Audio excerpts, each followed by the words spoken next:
नमस्कार प्यारे बच्चों, मैं साइकोलॉजी बाय आर.के. सर के यूट्यूब चैनल पर स्वागत करता हूं। और हम लोग जो है पढ़ रहे हैं थेकल व्यक्तित्व। व्यक्तित्व में सबसे पहला विभाजन हिप्पोक्रेटस ने किया था, उसकी हम लोगों ने चर्चा की थी 400 ईसा पूर्व में। उसके बाद पहला जो है मनोवैज्ञानिक प्रयोग या सिद्धांत हम कहें तो सिगमंड फ्रायड ने दिया था। सिगमंड फ्रायड को भी पढ़े।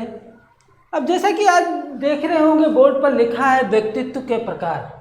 अलग अलग मनोवैज्ञानिकों ने अलग अलग प्रकार से व्यक्तित्व के प्रकार बताए हैं, उसको जो है हम लोग जो है समझने की कोशिश करते हैं।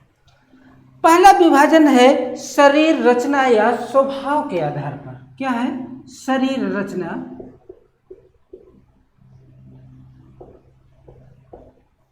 या स्वभाव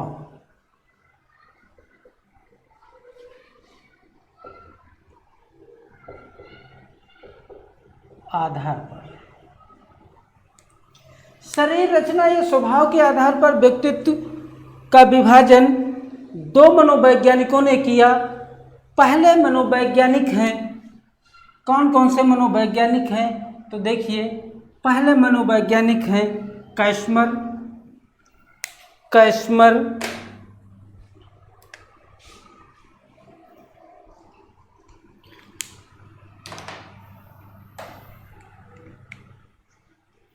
पहले मनोवैज्ञानिक हैं कैस्मर।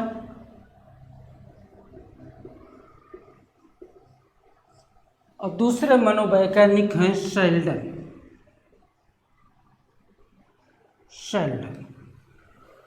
कैस्मर मनोवैज्ञानिक ये जो है जर्मन के निवासी थे। कहाँ के? जर्मन के। जर्मनी मनोवैज्ञानिक थे।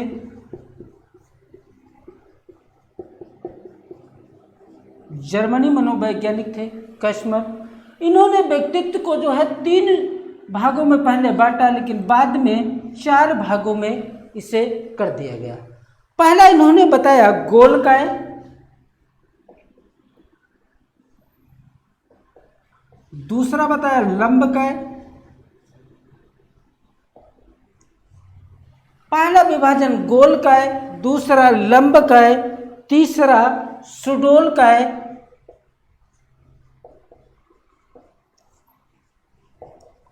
और बाद में चौथा जो विभाजन जोड़ा उसे मिश्रित काय कहा। मिश्रित काय। इस प्रकार से कैस्मर ने जो है व्यक्तित्व को जो है 4 भागों में बांटा, जबकि शेल्डन ने 3 भागों में बांटा। शेल्डन के कौन कौन से भाग थे उनको हम लोग समझने की कोशिश करते हैं। शेल्डन ने जो बांटा गोलकार, लंबकार और मिश्रित काय। गोलकार, लंबकार और आयताकार।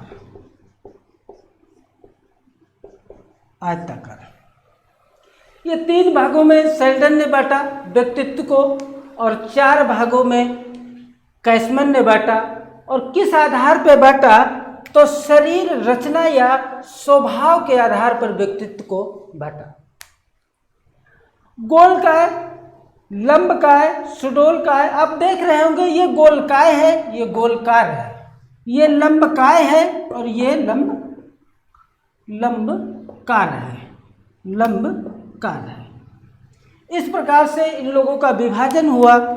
हम थोड़ा विस्तार से जो है इनको समझने की कोशिश करते हैं। गोलकार यानी पिकनिक टाइप ऐसे व्यक्ति होते हैं जिनका कद लंबा,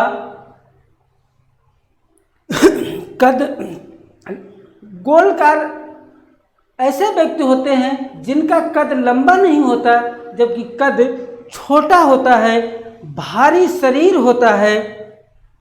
ये जो है खाने पीने के बहुत शौकीन होते हैं, सरल स्वभाव होता है, मिलनसार होते हैं।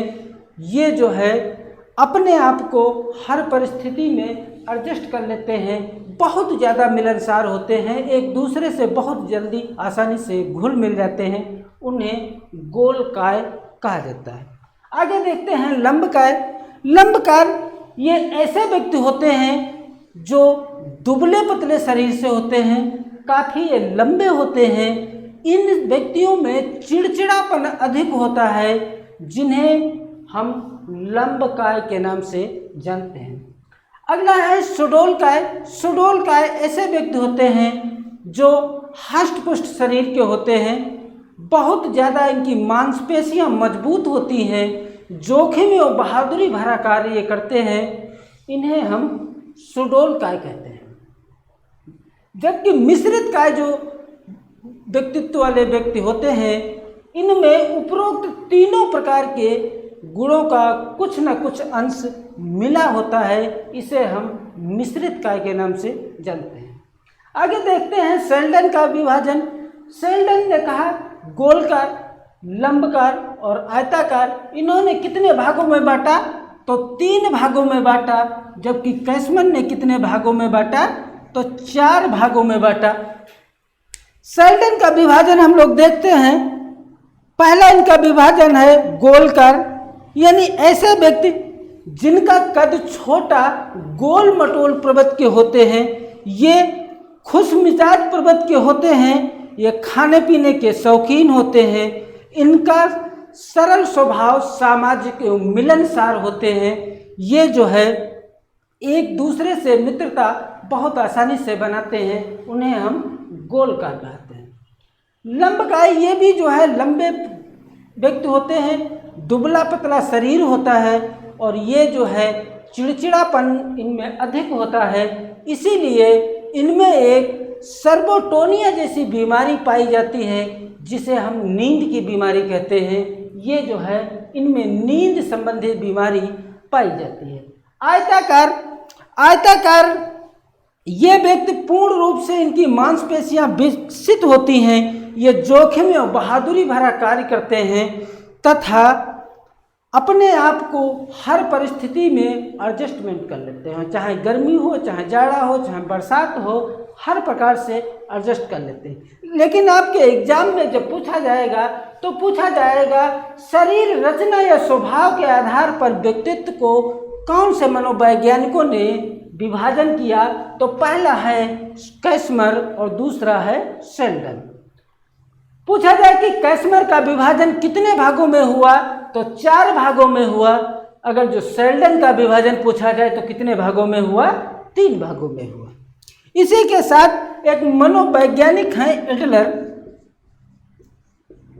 एडलर इन्होंने व्यक्तित्व को 2 भागों में विभाजन किया। 2 भागों में विभाजन किया। वो 2 भाग कौन कौन से हैं? पहला इन्होंने बताया हीन भावना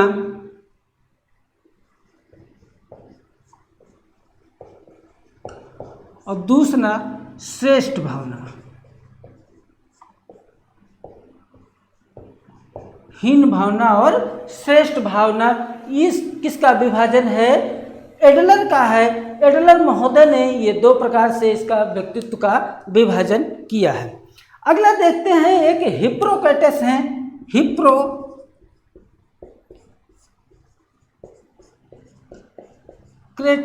इन्होंने जो है व्यक्तित्व को 3 भागों में विभाजन किया है।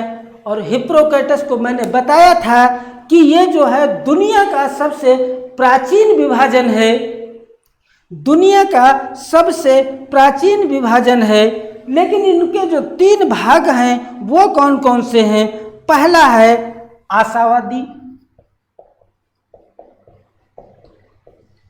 दूसरा है क्रोधी और तीसरा है विषादी। इस प्रकार से हिप्पोक्रेटस ने 3 भागों में जो है व्यक्तित्व का विभाजन किया है। आगे देखते हैं, एक मनोवैज्ञानिक हैं आपके युंग या जुंग, उनका विभाजन हम लोग देखते हैं। ये इतने मनोवैज्ञानिक शरीर रचना या स्वभाव के आधार पर इसका विभाजन किया। आगे देखते हैं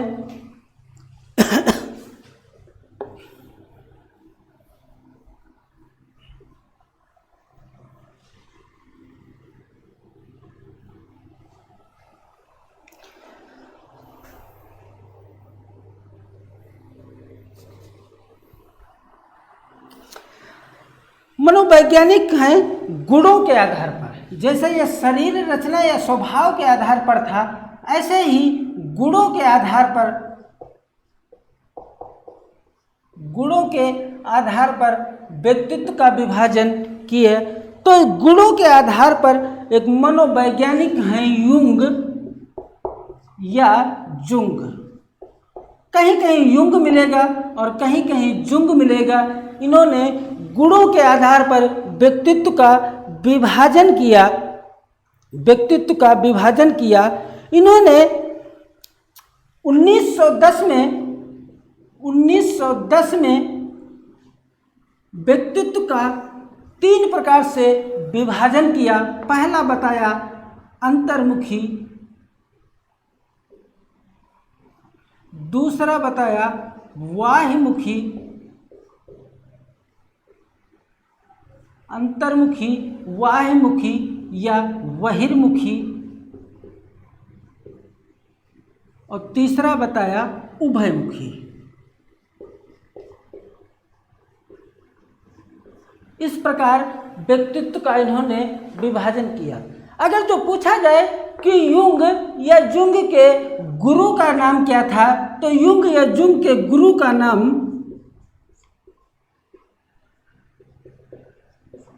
का नाम सिगमंड फ्रायड था। गुरु का नाम क्या था? सिगमंड फ्रायड था। लेकिन पहले तो सिगमंड फ्रायड और युंग एक साथ दोनों लोग काम करते थे, लेकिन कुछ कारण से विवाद होने के कारण, क्योंकि अगर जो ये सिगमंड फ्रायड के विपरीत कार्य करते थे युंग या जुंग, इसलिए ये अलग हो गए और अपना अलग विभाजन करना शुरू कर दिया। पूछा जाए कि युंग या जुंग के गुरु का नाम क्या था, तो सिगमंड फ्रायड था। इन्होंने बताया कि अंतर्मुखी, बहिर्मुखी और उभयमुखी 3 प्रकार से व्यक्तित्व का विभाजन किया। जरा हम लोग थोड़ा थोड़ा समझने की कोशिश करते हैं। अंतर्मुखी ऐसे व्यक्ति जो आत्म केंद्रित, रूढ़िवादी, परंपरावादी होते हैं, उन्हें हम अंतर्मुखी कहते हैं। जैसे आत्मचिंतक, अध्ययन शक्ति, सीमित लोगों से मित्रता, वो अंतर्मुखी होते हैं। उदाहरण के तौर पर हम देखें, जैसे रचनावादी, कवि, गणितज्ञ, दार्शनिक, लेखक आदि सब अंतर्मुखी के अंतर्गत आते हैं। बाह्यमुखी या बहिर्मुखी ये ऐसे व्यक्ति होते हैं जिनका व्यवहार बहुत कुशल होता है, इनका व्यवहार कुशल होता है और ये जो है चिंता मुक्त, सामाजिक, आशावादी, साहसिक, भय मुक्त, लोकप्रिय प्रवृत्ति वाले होते हैं। ऐसे व्यक्ति बहुत आसानी से दूसरे व्यक्तियों से व्यवहार कर लेते हैं, बहुत जल्दी एक दूसरे से मिलनसार होते हैं। उन्हें हम बाह्यमुखी या बहिर्मुखी के नाम से जानते हैं। तीसरा देखा उभयमुखी यानी उपरोक्त दोनों के कुछ न कुछ गुण पाए जाते हैं, उसे हम उभयमुखी के नाम से जानते हैं। इस प्रकार से व्यक्तित्व का विभाजन हुआ। इसके बाद एक मनोवैज्ञानिक हैं स्पेंसर हैं, इन्होंने व्यक्तित्व का विभाजन किया। जरा उसको हम लोग जो है समझने का प्रयास करते हैं।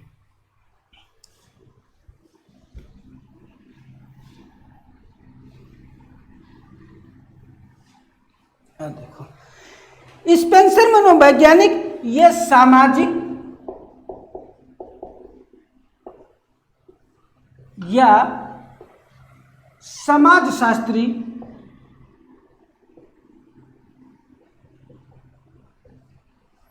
के आधार पर व्यक्तित्व का विभाजन किया।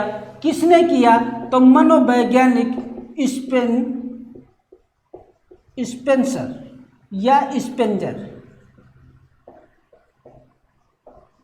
स्पेंसर या स्पेंसर मनोवैज्ञानिक हैं। इन्होंने इसका जो है विभाजन इनकी एक महत्वपूर्ण पुस्तक है टाइप ऑफ मैन। किस पुस्तक में किया? तो पुस्तक का नाम है type of man. Type of man में इन्होंने 6 प्रकार से व्यक्तित्व का विभाजन किया। पहला प्रकार इन्होंने बताया सैद्धांतिक।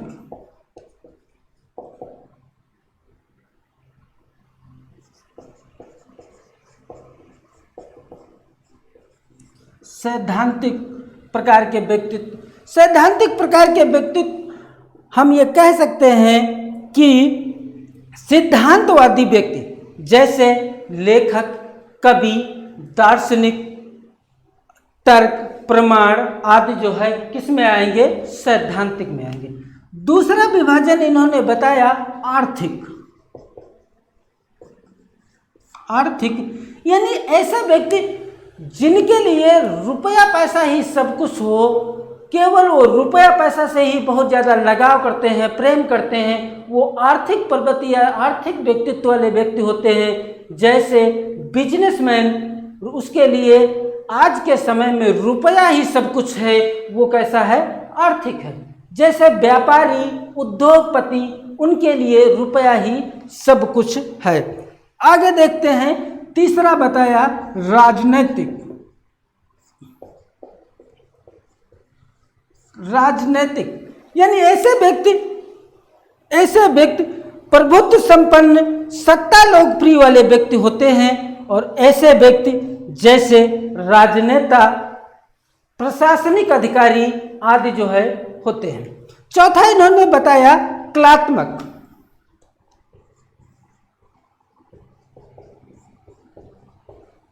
कलात्मक ऐसे व्यक्ति होते हैं जो सौंदर्य प्रेमी होते हैं, जिनको प्रकृति से बहुत ज़्यादा प्रेम होता है, वो सौंदर्य प्रेमी होते हैं।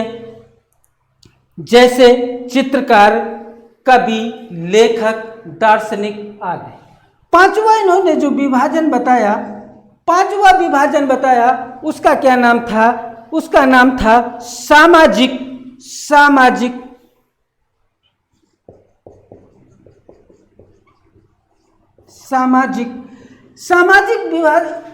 व्यक्तित्व वाले व्यक्ति का लगाव समाज की तरफ ज़्यादा होता है। ये समाज की समस्या को समझने करके और उसको दूर करने का प्रयास करते हैं। जैसे राजनेता भी जो है वो सामाजिक होता है।